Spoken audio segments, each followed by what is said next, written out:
Cheers. Double hit. Still using that stevia. I find that when you buy the stuff they use for baking, there's no aftertaste at all. If you get it in the packets, the little individual packets, for some reason there is. I think it's because it has the alcohol in it. Yeah, my latest build. So this is a 1960 Ford F100 powered by two General Electric turbine engines. Puts out a total of 2,800 horsepower. Does the quarter mile in, I don't know, 10 seconds. Maybe 8. Depending if I drag the brake or not. So there's no windshield. This is muffin box, and I was just trying to fit a windshield in using some of this plastic that would have to probably take the hairdryer and heat it up and mold it a little bit. I wish this is what I was playing with today. See that screen? See this screen door? So I just put the coat of paint on the screen door. I took it off the front of the east side apartment. And I'm going to recondition it with some new aluminum screen that I bought. So I got the rear differential. Painted everything I can paint except where I'm going to be welding. Got the first coat of rust inhibitor paint on there.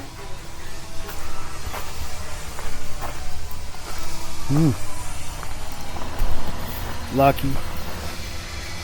Tyson. Got quite a bit of noise going on in the neighborhood today. These guys working across the street rebuilding that house. So I decided that I'm definitely going to put the 36 Chevrolet on the market. Took pics today. I gotta wait till Connie has a chance to send them to me. We used her camera because it's a better camera. And I took a whole bunch of pics. And my plan is, once this is sold, that'll give me the money to put a new transmission drive shaft in that truck. It'll kick in a few more dollars that I can use to continue my new daily driver. I say daily driver, but I don't always go someplace. In fact, the battery was almost dead in this last time I went to drive it. It's got the so you got the computer and the radio both have a memory, so it will drag the battery down. I know people tell me battery tenders, but then you got to run a cord to it. So I was going to try to use this solar charger.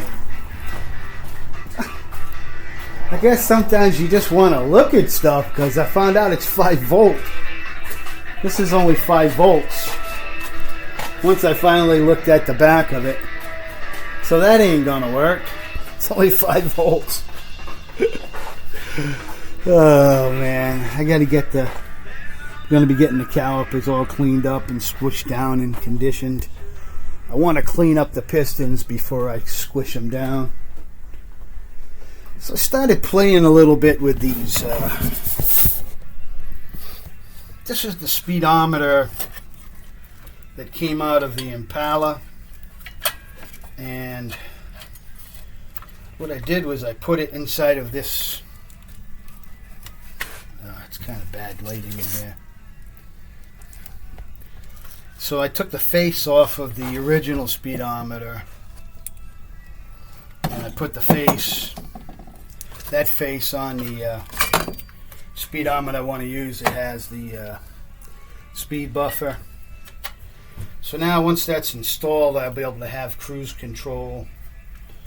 I'm not needing it. This was what I was talking about the other day, and if you trying to show you exactly what I was talking about. So if you look at the way these gauges are set up, you can take the oil pressure gauge and kind of cut it and trim it and get it close to what you have here. And you drill the hole through the back right in this area, insert that in. And then what I usually do is, once I get them perfectly positioned, I'll put like a line of JB Weld and squish it in to my frame, and then they're there. And yeah, you would have to take a die grinder and cut it out. I've had to do that with a gauge. So you want to make sure you put good gauges in the first time, because once you glue them in. But it's pretty simple to change this over to a obviously these are mechanical gauges. You got the capillary tubes and the oil pipeline. And then there's an amp meter. Nobody uses amp meters anymore. The fuel gauge is 6 volt, so you want to change over to a modern fuel gauge. So you could kind of trim that one down to be the same as what's there. I'll put that one on the bottom where the amps is.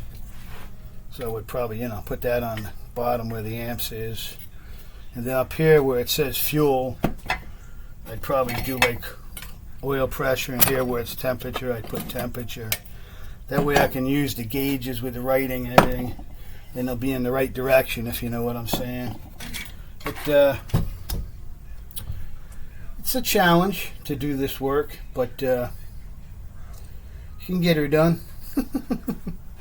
You can make it however you want to make it. I mean, I've like on my trucks lately, I've just been cutting a square in the hole in the dashboard and installing the dash from the truck that I'm using, the instrument cluster from the truck that I'm using as a donor chassis.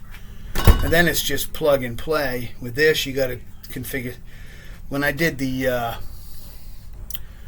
1954 GMC, I did what I'm showing you here. I put the new gauges into the original instrument cluster, and when the guy bought it, he was like, wow, he didn't believe how nice it worked and everything, and it was all original, but yet it was electric 12 volt rather than mechanical, and it had the modern V8. So to make a difference, I don't know how many of you guys are into body swaps, but this is kind of what I've been doing for the last long time I've been doing it, or swapping in. Like back in the day, it was like you would take a motor out of a wrecked Camaro, maybe it had the twin throttle body or the multi-point, and you would put all of that into like an Impala or something. Did a lot of cars like that too. Mostly GM I stuck to, because some guys stick to Ford, some guys stick to Chrysler. It's like that. You're more familiar with it, more comfortable fixing it. Might not be the best, but at least you know what you're doing. Out, guys.